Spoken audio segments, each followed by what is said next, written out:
Hey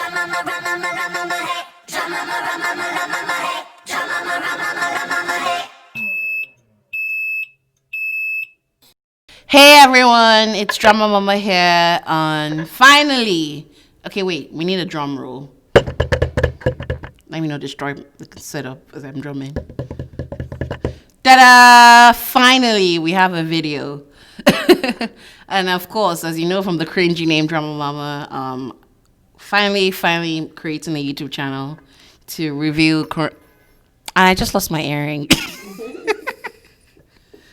This is like blue. Hi guys, so it's Drama Mama here to give you a daily, not daily, because I don't have that much time on my hands, but here to give you your weekly dose of Korean drama reviews, updates, comments, whatever I feel like really, or whatever I have the energy for really. But yeah, I'm here today, and I know my cousin and we went back and forth like, okay, what should the first video be about? And I was like, I watch too many Korean dramas, like it's a problem at this point, but like Korean, Chinese, Thai, Japanese, Drama Mama's here for all of them and all of my cuties. Today I'm gonna do a short review of my most recently watched, I guess rewatched Korean drama, and it's Reply 1988. So I love the Reply series. I've seen all 3 seasons because yes, I have a problem, and it's very rare to see a Korean drama have like that many seasons. So what I like about Korean dramas is that they usually have 14 to 16. Some have like at most 30 episodes. But then when they do their story, the plot, they do it and they're done. The story is over. It's great. You enjoy it. You relax and you go back and watch another show. That's what I like about Korean dramas, and that's why I struggle with American series and all the international series, because like Pretty Little Lies, like how many seasons do you need to finish your plot? Like, I mean, they keep adding more seasons, and then by the 7th season, you're like, oh my god, I don't even care who A is anymore. So I guess that's why I like Korean dramas. It's short, it's snappy, it's to the point. I mean, even though there's some longer historical ones, like, you know you're in for the ride, because you know the ride actually ends. So someone who likes closure in her dramas, sometimes it's awesome. So talking about closure, Reply 1988. It's an awesome series. I don't know if I can remember all the characters' names. Something amazing, or my superpower in life is my lack of memory. So I don't really remember stuff. Like, that's a very simple way of putting it. But like, I don't even remember what I wore yesterday, or where I went last week, or you wonder how does someone who sucks with memory get through life. I mean, yeah, I get through life, but like, instead of thinking of it as a weakness, nah, it's my superpower, because you know the powers it grants me is that I can watch shows, enjoy them, live my best life, and then in 3 months I don't remember anything that happened. I mean, I can have like short, you know, like when they have amnesia in dramas and they're like, oh, who are you? Did we love each other? You're lying to me. I'm the amnesiac person, where I'm like, I know I watched the show, yeah, but I don't even remember the guy's name or how they got together or what. But the kiss scenes, though, I remember some kiss scenes. I don't know. But then, like, what superpower grants me is I can rewatch these shows and enjoy myself again. So, like, I mean, I just watched 16 episodes, and each episode is long. My gosh. Reply 1988, one episode is like an hour something, 2 hours. Like, you're watching a whole ass movie, but we're here for it because you know what? I don't remember what happened in that movie, but I know it's cute and I'm here for the ride. So, so going more into Reply 1988, something I always say is that I've watched all 3 seasons, and the Reply series is basically taking people back to a specific time period in the year, and just how the country and the people experienced life then, and all the stories. So it's very heartwarming, it's very warm, it's very cool, but then there's also love there, because like you're guessing who the main female character is going to end up with, because they do a thing where they show you her future husband, but you don't know who it is. It could be one of her friends, it could be a random person, so it's always fun to guess. And that's why I really like the Reply series. Apart from just the love, the family stories are always so strong. So with this Reply series, for the past 3 seasons, I have a record. I have correctly guessed the husband 2 out of 3 times. I mean, I know that sounds like not a lot, but for me it is, because those shows, they bleed you dry until the last episode to guess who the last husband is.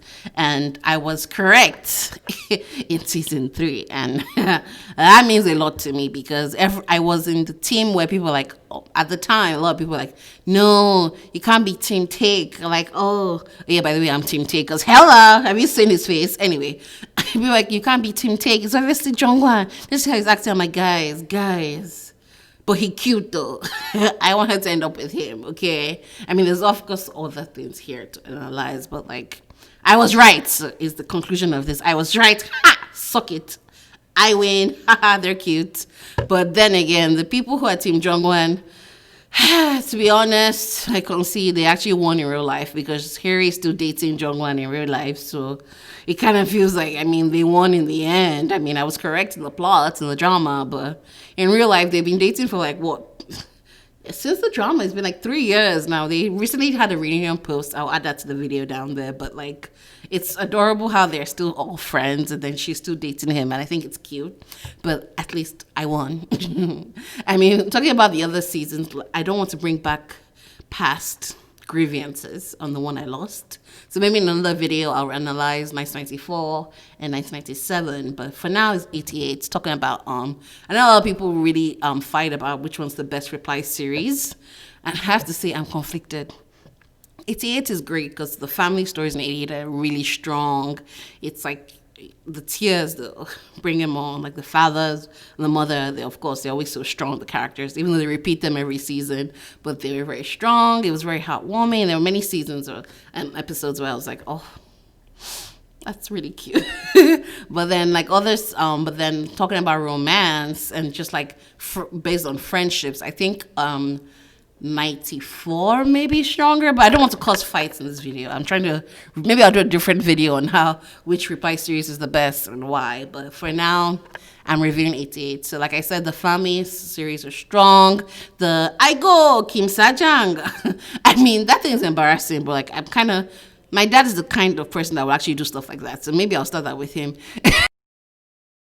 They had so many good like quips and like funny things there. I mean, a lot of the jokes though for me in 1988, like you would have to like be cognizant with Korean culture to get them, or like have watched the previous seasons or known, because there were a lot of references to things that were popular back then and things like that. So for non-Koreans, it might not have been funny, or the joke would have flown right over your head. But like that's cool. I mean, I guess it was really a show for Koreans to enjoy. So even if you were not Korean, you still enjoy the show too. But like, it was cool to catch some of the stuff though. I like to, when I'm done watching a series, going back to see, oh, what did I miss? It's the same thing with the recent movie Parasite. And by the way, Parasite mentioned months before Parasite was a thing. I was telling guys, watch Parasite. It's so good. People are like, oh my gosh, I know one of your Korean dramas. I'm going to watch it. I'm like, guys, it's amazing. It's an amazing movie. Watch it. Nobody listened to me. The minute they won say a Grammy or an Oscar. Okay, it's an Oscar. The minute they won an Oscar, they all came back to me like, oh, I remember you said Parasite. How can I watch it? I was like, ha. You know, I don't want to be an I told you so. And I lost my earring for the second time. But I told you so. Anyway, Parasite was amazing, and I keep going off on rants, but let me come back to 88. What was I even saying? I forgot my point. But as I was saying, 88, exploring the love lines in 88. So I think it's interesting that from the beginning, it was very clear that Harry, I won't say Harry, Doc's son, I used her name in the show, she didn't really have someone she liked. I mean, she was the type that if someone showed interest, she'd start to like them back. So it was very clear in the series that the Doc's son character, she didn't really have any interest in liking the people around her or liking someone until someone showed interest in her first. So it's like, oh, her friend's like, oh, that guy, I think he likes you. She's like, and then all of a sudden you start to pay more attention to the person. And then she starts to think, oh, do I like them? And that's actually a valid thing, because in life, I remember being in high school people, and then someone's like, "Oh, I think that person likes you," and like you've never even thought of that person that way, but then you start to pay more attention to them, and then you start like, "Oh, do I actually like them, or do I like them because they like me?" So like that's a very valid feeling for high schoolers. I felt like that was actually very real, even though it was like a lot of growing up to be like, okay, why do I like this person? Is it just because they're showing interest in me, or is it because I actually like them, and why do I like them, and all of that? But I like the how that was clearly communicated in the show, and how just her growth pattern really with that. And so it started with Sungwoo, and then went to Jungwan, and then with Taek though, she's never really thought of Taek like that, but Taek was Mr. Take control. See what I did there? Take control. But anyway, like I like Taek because he was very forward with his feelings, and like Jungwan to be like, "Yo, I like you. Let's go to the movies. Let's go out." Harry developing her love lines and just really finding and liking someone. I know there's a lot of conversation. It's just like them saying that she only liked Taek because she didn't really like Taek. He was more of a little brother to her. But I feel like those are also feelings too. Like she grew up taking care of him, and then through that mutual interactions and him just always showing up for her too. Like that meant a lot to her. And Jungwon showed up for her too. But then like, how am I supposed to like you when I can't communicate with you? I don't even know how you feel. Like that whole confession scene, guys, like, let me just tell you, he got me heated. I mean, like, why would you let him bare his soul finally, and how much he liked her and what he's done for her, only to be like, it's a joke. And to that I say one thing: coward. Coward. I mean, you liked her for so long. Why did you give up? Yeah, but then that's also life, I guess. I mean, it hurt. It actually physically hurt. Even though I was Team Taek, I was like, ooh, that hurt.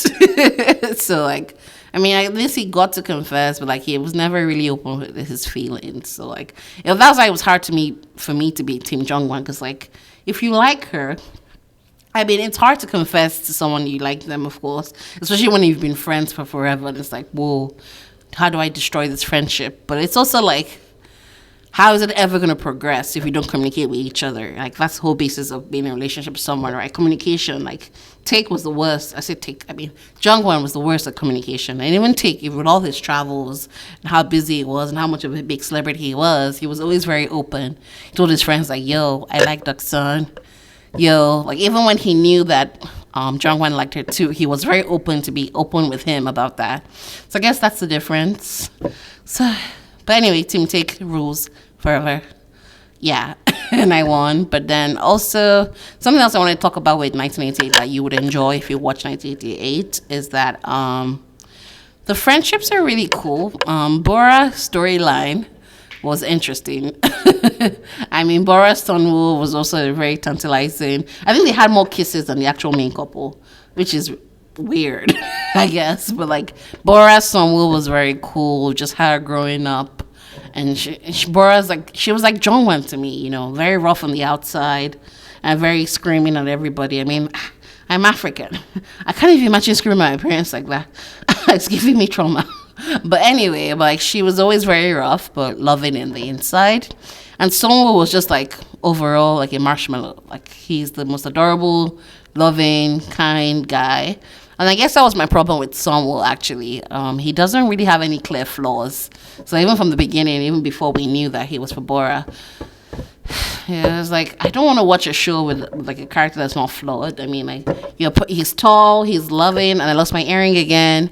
But he's tall, he's loving, he has a little sister, he's a cute too. He takes care of his mom, he studies hard, he went to med school. Boy, you're a little too perfect. You're not realistic to me. So like from the beginning, I was like, nah. I mean, like, we know Jungwon's flaws with his communication. Taek, of course, he's like a baby you're taking care of, but like, those guys were real, and that's the realness that I appreciate about the Reply series. So those were all great parts of the series. I guess like another highlight I'll do in my review is that my favorite kiss scene in the drama.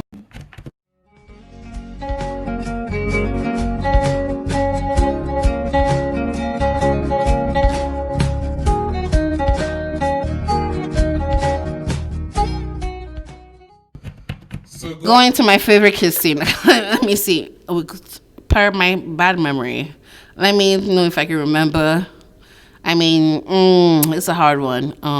Because I want to choose one of the main characters, but I don't think it was strong enough for my favorite kiss scene to be there. Okay, I have my favorite kiss scene. My favorite kiss scene in Reply 1988 was when, I know after they broke up, Sungwoo and Umbura, and then she came back. It's like, oh, what are your rules or whatever to get back? And he's like, oh, you have to do this, you have to do that. And she's like, fine, let's get back together. And it's very cute. And then they go home, and she comes back in her lawyer suit and all of that. And she's like looking around, and then he just like grabs her, like they make out. And it's like, cute. So that was a good kiss scene. I mean, it was sad that the main characters didn't have the favorite kiss scenes, but then I know that she's dating Jungwon in real life. Maybe that's why. I mean, there's conspiracy theories that they actually shot the ending with her ending up with Jungwon, but then the writer changed their mind. But I'm not about to go into that. Song Bora win favorite kiss scene, so congrats to them. The saddest moment in the show.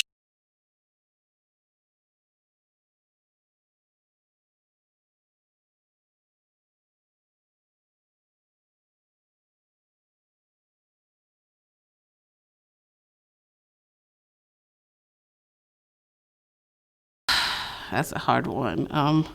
I think the saddest one was when Jonghyun's brother was doing his surgery. I don't even remember. I think he was doing heart surgery. What was his name? You don't remember his name? Jongbong, yeah. When Jonghyun's brother Jongbong was doing his surgery, and like mom was trying to really be strong for her family when everybody else was falling down, and it was like, yo, I can see my mom being that exact same way. So like that, it got me teary, but like that was a really very realistic and sad moment for them. So that was cool. And then my best moment in the series, finally. It's hard to pick a best moment in Reply series, really, because like there's so many high points. I mean, there are low points too, but really, really so many high points. I think my